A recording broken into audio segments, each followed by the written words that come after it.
महाराज जटायु, नागों को संदेह है कि आपने नागराज पंचफन का अपहरण किया है। यदि आपकी अनुमति हो तो उनके प्रतिनिधि स्वयं यहाँ आकर देख लें कि नागराज पंचफन यहाँ नहीं है। उनकी सेना हमारी सीमा के पार खड़ी है। उनके प्रतिनिधि को हम अपने राज्य में नहीं आने देंगे। असंभव है ये। मेरे विचार से हमें आम सहमति के आधार पर निर्णय लेना चाहिए। महाराज, राज्य की सुरक्षा सुनिश्चित करने का सेनापति को अधिकार होता है। इसमें आम सहमति की कोई आवश्यकता नहीं है। वाह चित्रकेतु जी, अपनी सुविधा अनुसार कभी आप आम समिति की बात करते हैं तो कभी राजभक्ति की, परंतु अब ऐसा नहीं होगा। परिस्थिति चाहे जैसी भी हो, पर नियम एक ही रहेंगे। इस निर्णय को लेने का अधिकार हम गरुड़ राज के सभी नागरिकों के पास होगा। मुझे हनुमान पर विश्वास है। मैं हनुमान के प्रस्ताव से सहमत हूँ। मैं भी हनुमान से सहमत हूँ।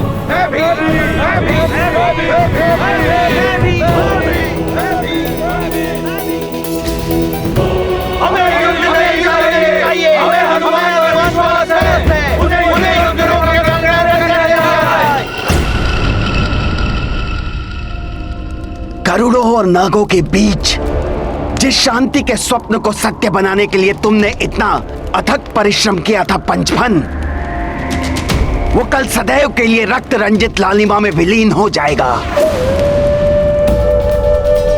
सूर्योदय की प्रतीक्षा करो पंचफन। युद्ध के दूत अपनी यात्रा प्रारंभ कर चुके हैं। कल प्रातः हमारा प्रयोजन सिद्ध होगा। गरुड़ों का सर्वनाश होगा और दिव्य पंख हमारा होगा।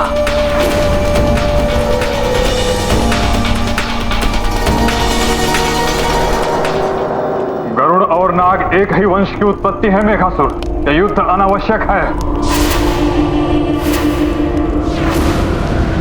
एक ही वंश की उत्पत्ति है तो सदैव हमारे साथ भेदभाव क्यों किया जाता है? सागर मंथन से प्राप्त हुए अमूल्य रत्नों से हमें क्यों वंचित रखा गया? थोड़े से विष के अतिरिक्त क्या प्राप्त हुआ हमें? मैं मेघासुर वो अधिकार दिलाऊंगा नागों को जो तुम वासुकी और अनंतनाग नहीं दिला पाए। ये जो तुम कर रहे हो अनुचित है मेघासुर। संसार विजय की जय घोष करते समय उचित अनुचित का विचार नहीं करता पंचफन। मेघासुर नागों को सर्वशक्तिमान बनाएगा। तुम्हारी पराजय होगी मेघासुर।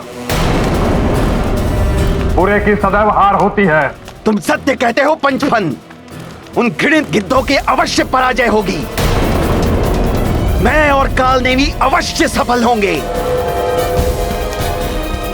आज की रात्रि इनकी आखिरी रात्रि होगी और कल तुम्हारे मित्र जटायु की मृत्यु के पश्चात तुम्हें भी प्राणों से मुक्त कर दिया जाएगा। अब कोई तुम्हारे मित्र गरुड़ों और तुम्हारी रक्षा नहीं कर सकता। हनुमान करेगा रक्षा।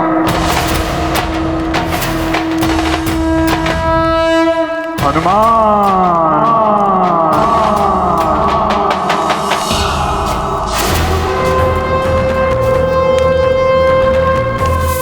हनुमान को सफलता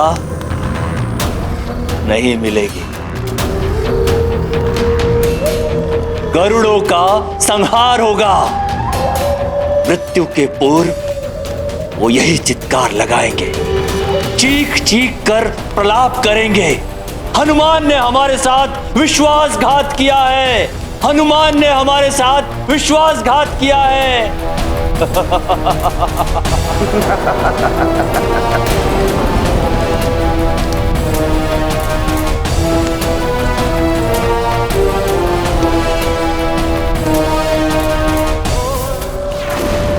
इतना बड़ा षड्यंत्र रचा गया है। हनुमान को समय रहते ये सब ज्ञात नहीं हुआ तो अनर्थ हो जाएगा। मित्र हनुमान,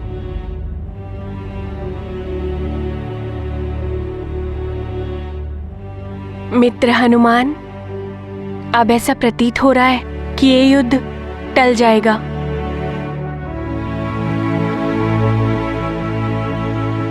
मैंने अपना धर्म निभाया है।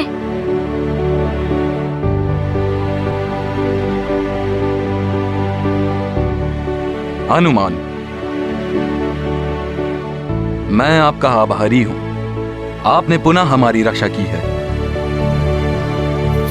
परंतु मैं महाराज नागफन की सुरक्षा के लिए चिंतित हूं। मैं आशा करता हूं कि कल सुबह तक नाग प्रतिनिधि को सत्य का ज्ञात हो जाएगा और उसके पश्चात हम सब मिलकर नाग पंचफन को ढूंढने का प्रयास करेंगे। जी महाराज। हनुमान, आज आप हमारे विश्राम गृह में विश्राम कीजिए। कल का सूर्य शांति की एक नई किरण लेकर आएगा। युद्ध के बादल शांति की लहर से कम हो रहे हैं।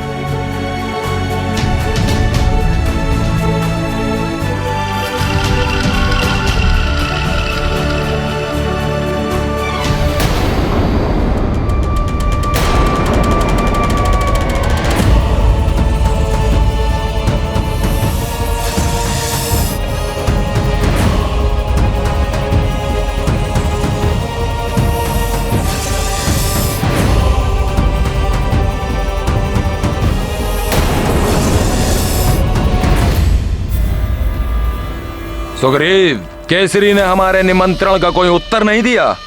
भैया, हमने दूत भेजा है, वो पहुंच रहा होगा। मैं चाहता हूं कि केसरी को यह ज्ञात हो जाए कि महानतम वाली अब किष्किंधा के महाराज बन गए हैं। किंतु भैया, ये किंतु परंतु, त्रस्त आ गया हूं मैं इस किंतु परंतु से। यदि केसरी ने स्वयं यहां आकर मेरा अभिनंदन नहीं किया तो मैं ये बलपूर्वक भी कर सकता हूं। इस सभा में भाग लेने के लिए आप सब आमंत्रित हैं। महाराज बाली,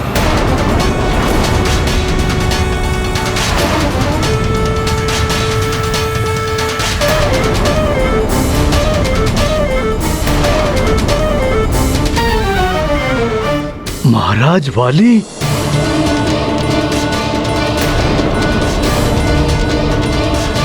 दूत, शीघ्र बताओ, मित्र ऋक्षराज सकुशल तो हैं?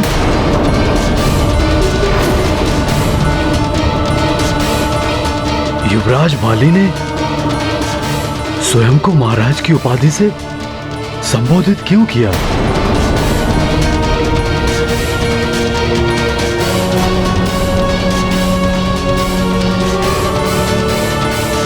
महाराज केसरी। प्रणाम महाराज। प्रणाम राजपुरोहित जी। प्रणाम। महाराज केसरी जी, किष्किंधा में दुर्भाग्यपूर्ण घटना घटित हुई है। युवराज ने अपने पिता महाराज को सिंहासन से उतारकर उनके सिंहासन पर स्वयं आसीन हो गए हैं।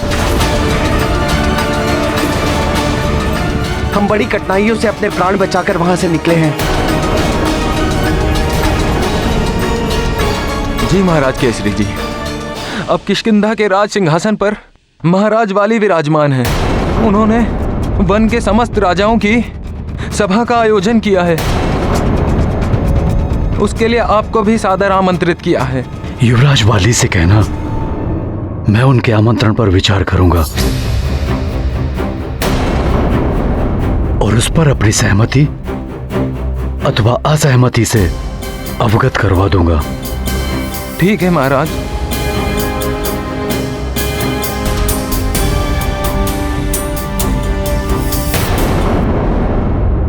मेरे मित्र मेरी प्रतीक्षा कर रहे होंगे। यदि शीघ्र ही ये युद्ध रुक गया तो मैं शीघ्र ही सुमेरु लौट जाऊंगा और अपने मित्रों से मिलूंगा। तुम भी मेरे साथ चलना। मैं अवश्य चलूंगा भैया हनुमान।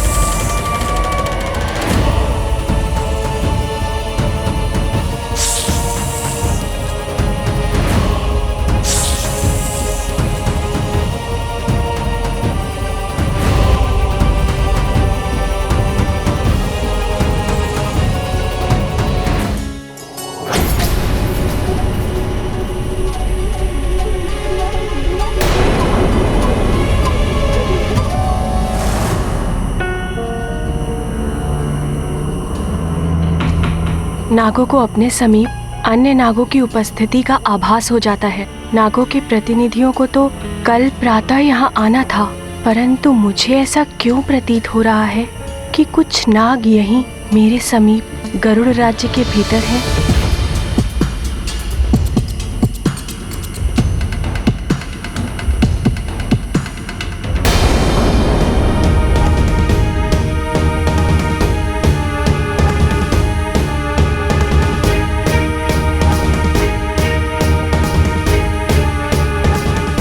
कितनी कठिनाइयों से मित्र हनुमान ने शांति प्रस्थापित की है। यदि अन्य नाग यहाँ नहीं हैं और मैंने केवल संशय के आधार पर किसी को भी सचेत कर दिया तो गरुड़ शांति का प्रस्ताव ठुकरा देंगे।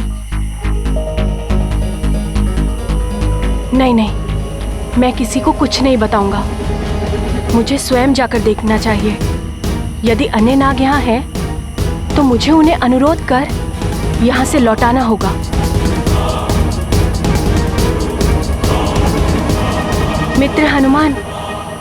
मित्र हनुमान, हम नागों को वट वृक्ष के फलों का स्वाद अत्यंत प्रिय होता है। उसका अनूठा आनंद उसके समीप जाकर ही प्राप्त होता है। तो मेरी इच्छा हो रही है कि मैं मेरा कुछ समय बाहर वट वृक्ष के पास व्यतीत करूं। यदि आपकी अनुमति हो तो मैं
चलो ले चलो इसे, उधर झाड़ियों में अति शीघ्र ले चलो।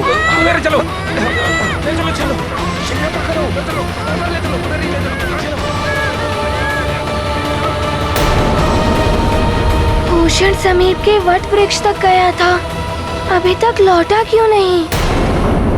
ये बाली का जाल है महाराज केसरी। मैं इसलिए शीघ्र ही आपको चेतावनी देने के लिए यहाँ पर चला आया कि आप बाली का निमंत्रण स्वीकार ना करें। महाराज उसकी योजना है कि वो अपनी सभा में समस्त राजाओं को बुलाकर उन्हें कारागार में डाल देगा और फिर स्वयं को महानायक घोषित करके अपनी प्रभुता स्थापित कर देगा। महाराज, मित्र ऋक्षराज मेरे दुख एवं सुख के साथी हैं। वो मेरी विपत्ति में सदैव मेरी ढाल बनकर खड़े रहे। जब कालदेव मेरे प्राण हर कर ले गए थे तो वो मेरी एवं मेरे परिवार की सहायता के लिए दौड़े चले आए थे। आज उनके संकट का समाचार सुनकर मेरा हृदय द्रवित हो रहा है। कुछ भी हो, उनकी विपत्ति के समय पर उनकी सहायता के लिए मैं अवश्य जाऊंगा। परंतु महाराज केसरी जी, बाली की महत्वाकांक्षा ने उसे अंधा कर दिया है। हो सकता है वो आपको भी क्षति पहुंचा दे। महाराज,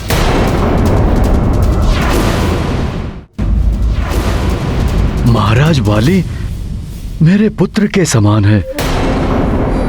वो स्वयं मेरे पुत्र हनुमान के समान है। यदि पुत्र मार्ग भटक जाए तो उसे उचित अनुचित पथ का ज्ञात कराना हमारा कर्तव्य है। वो अवश्य मान जाएगा। वो मेरी बात मानकर अपने पिता ऋक्षराज को कारागृह से मुक्त कर देगा। नहीं महाराज, वाली के दम ने उसके विवेक को हर लिया है।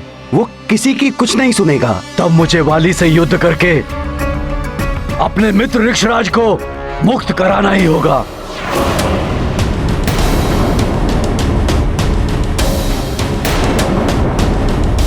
नहीं स्वामी, आप जानकर संकट के मुख में प्रवेश मत कीजिए। हनुमान भी गरुड़ राज्य गया हुआ है।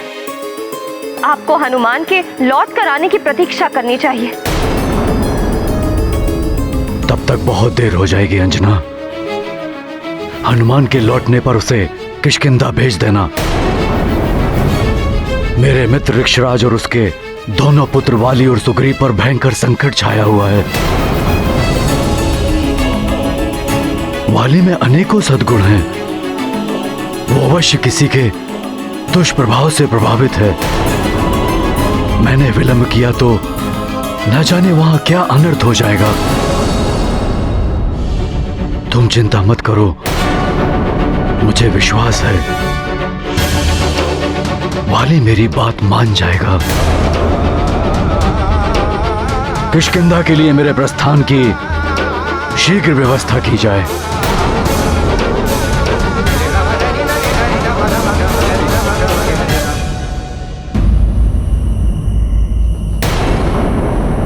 भूषण समीप के वट वृक्ष तक गया था, अभी तक लौटा क्यों नहीं?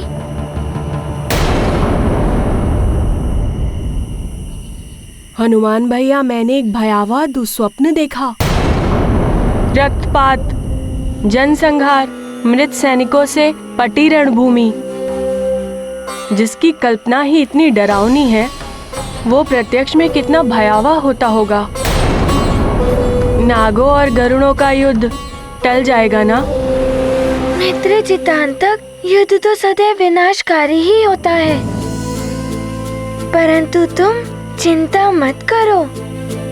हमने अथक परिश्रम करके शांति के जो बीज बोए हैं, वो अवश्य अंकुरित होंगे।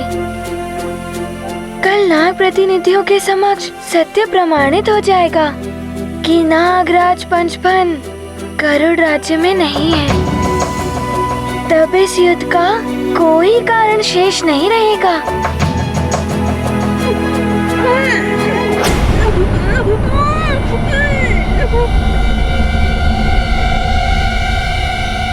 ये कैसी ध्वनि थी? तुम्हें नहीं सुनाई दी?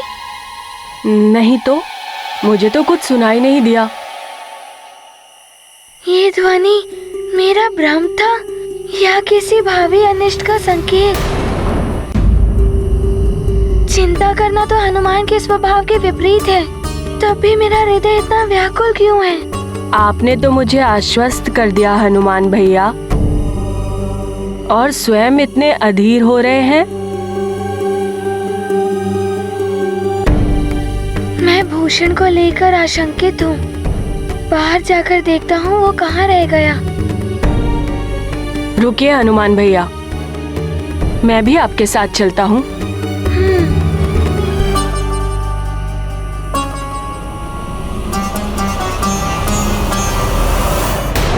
सुग्रीव, क्या किसी राजा ने मेरा निमंत्रण स्वीकार किया? अभी हमें किसी का उत्तर प्राप्त नहीं हुआ है। इसका अर्थ ये तो नहीं कि वो मेरे महानतम वाली महाराज वाली के आदेश की अवमानना करेंगे। कोई बात नहीं, वे स्वेच्छा से नहीं आएंगे तो महानतम वाली उन्हें बलपूर्वक यहाँ ले आएगा। मित्र भूषण, कहाँ हो तुम? भूषण, कहाँ हो? मित्र भूषण, तुम कहाँ हो? किधर हो तुम? भूषण, जल्दी से और आ रहा है, चलो इसे कहीं और छुपा दे। मित्र भूषण, कहाँ हो तुम? किधर हो तुम? मित्र भूषण, भूषण,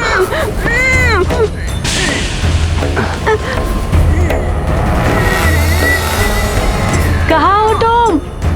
मित्र भूषण, मित्र भूषण, कहाँ हो?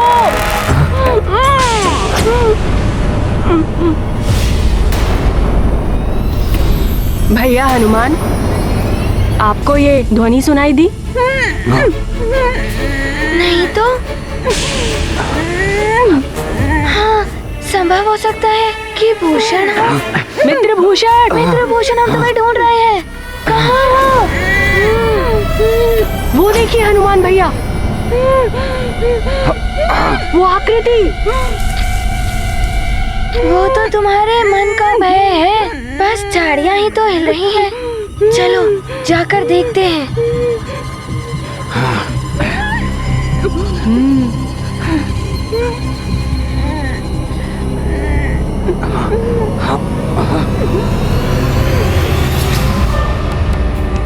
वहाँ पर तो कोई भी नहीं है। अब हाँ, चलो उस तरफ जाकर देखते हैं। हाँ।